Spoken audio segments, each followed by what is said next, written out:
एक बार की बात है कि पार्वती जी ने कहा कि भगवान, आप सब तत्वों की ज्ञाता हैं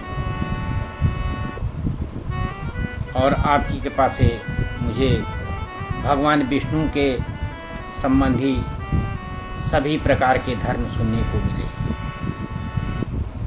अब मैं गीता का महात्म सुनना चाहती हूँ, जिसका श्रवण करने से भगवान में भक्ति बढ़ती है। तो महादेव जी ने कहा कि पार्वती, जिनका श्री विग्रह अलसी की फूल की भांति है,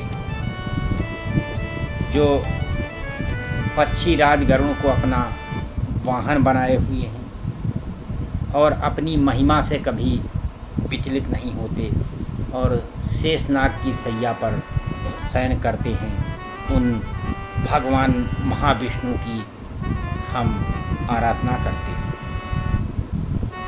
उन्होंने कहा कि एक समय की बात है, मूर्दत्त के भगवान विष्णु नाश करने वाले थे, तो वे एक बार शेषनाग के आसन पर सुखपूर्वक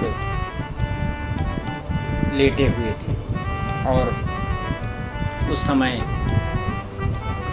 सभी को आनंद देने वाली भगवती लक्ष्मी जी ने आदरपूर्वक प्रश्न किया। कहा कि भगवान, आप संपूर्ण का जगत का पालन करते हैं और फिर भी आप अपने ऐश्वर्य के प्रति उदासीन होकर के ये जो क्षीर सागर में सो रहे हैं, तो इसका क्या कारण है? तो भगवान बोले कि लक्ष्मी, मैं नींद नहीं लेता हूँ, बल्कि अपने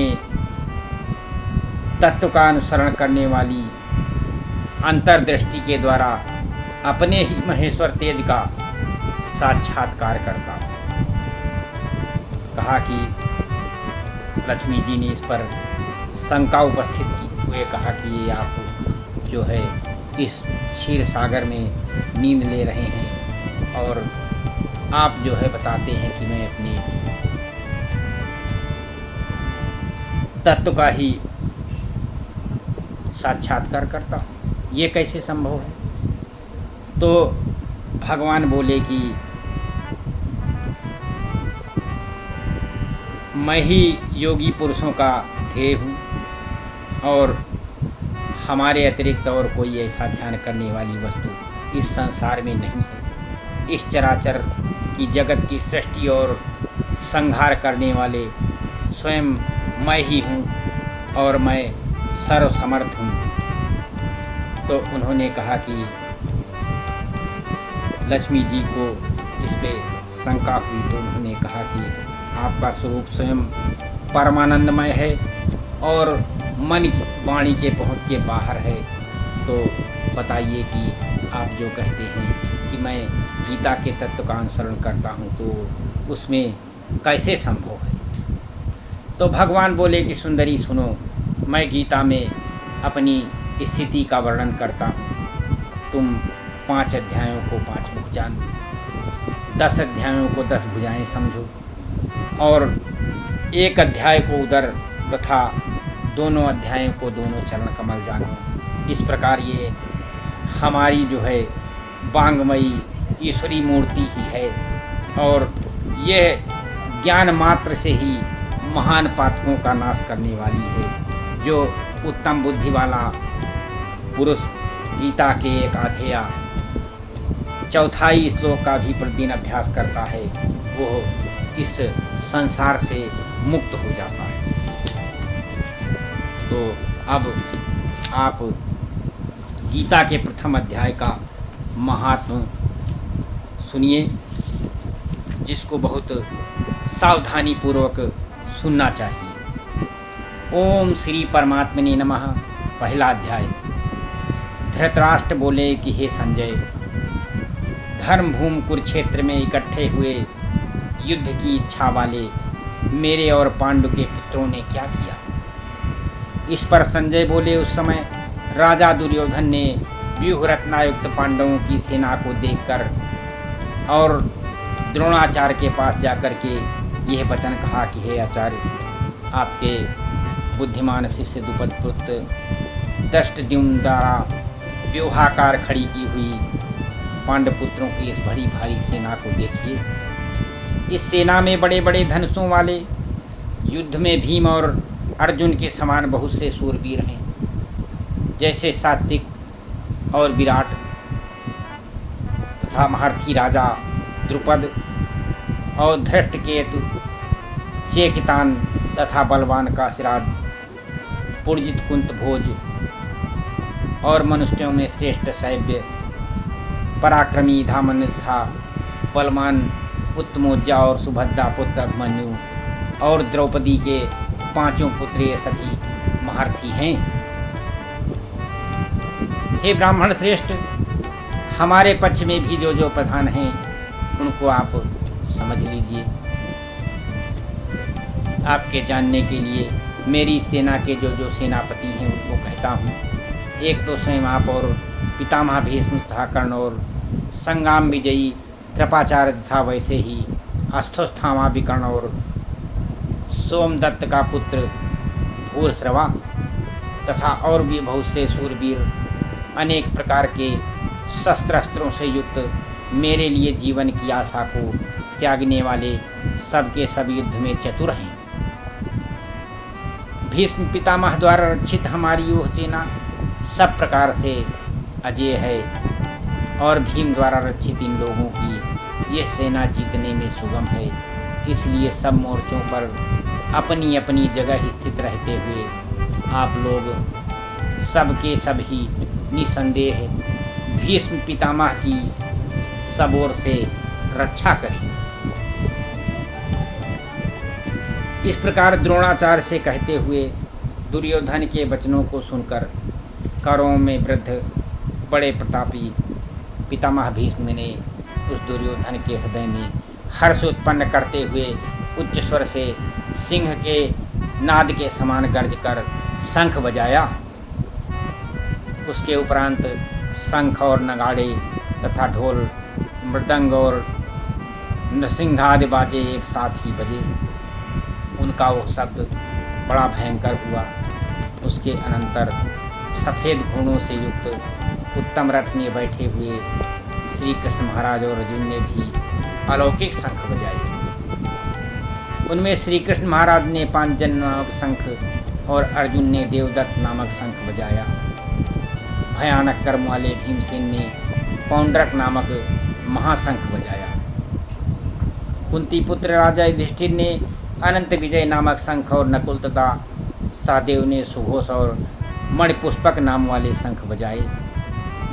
श्रेष्ठ धनुष वाले काशीराज और महारथी शिखंडी और दृष्टद्युम्न तथा राजा विराट और अजय सात्विक तथा राजा द्रुपद और द्रौपदी के पांचों पुत्र और बड़ी भुजा वाले सुभद्रा पुत्र अभिमन्यु, इन सब ने हे राजन अलग अलग शंख बजाए। और उस भयानक शब्द ने आकाश और पृथ्वी को भी शब्दायमान करते हुए धृतराष्ट्र पुत्रों के हृदय विदीर्ण कर दिए। हे राजन, उसके उपरांत कपिध्वज अर्जुन ने खड़े हुए धृतराष्ट्र पुत्रों को देखकर उस शस्त्र चलने की तैयारी के समय धनुष उठाकर ऋषिकेश श्री कृष्ण महाराज से यह वचन कहा कि हे अच्युत, मेरे रथ को दोनों सेनाओं के बीच में खड़ा कर दीजिए, जब तक मैं इस युद्ध में उपस्थित हुए लोगों को अच्छी प्रकार से देख लूँ कि इस युद्ध रूप व्यापार में मुझे किसके किसके साथ युद्ध करना है। दुर्बुद्ध दुर्योधन का जो इस युद्ध में कल्याण चाहने वाले राजा लोग इस सेना में आए हैं, उन युद्ध करने वालों को मैं देखूंगा। संजय बोले कि हे धृतराष्ट्र, अर्जुन द्वारा इस प्रकार कहे हुए महाराज श्री कृष्णचंद्र ने दोनों सेनाओं के बीच में भीष्म और द्रोणाचार्य के सामने और संपूर्ण राजाओं के सामने उत्तम रथ को खड़ा करके ऐसे कहा कि हे अर्जुन, इन इकट्ठे हुए कौरवों को देख लो।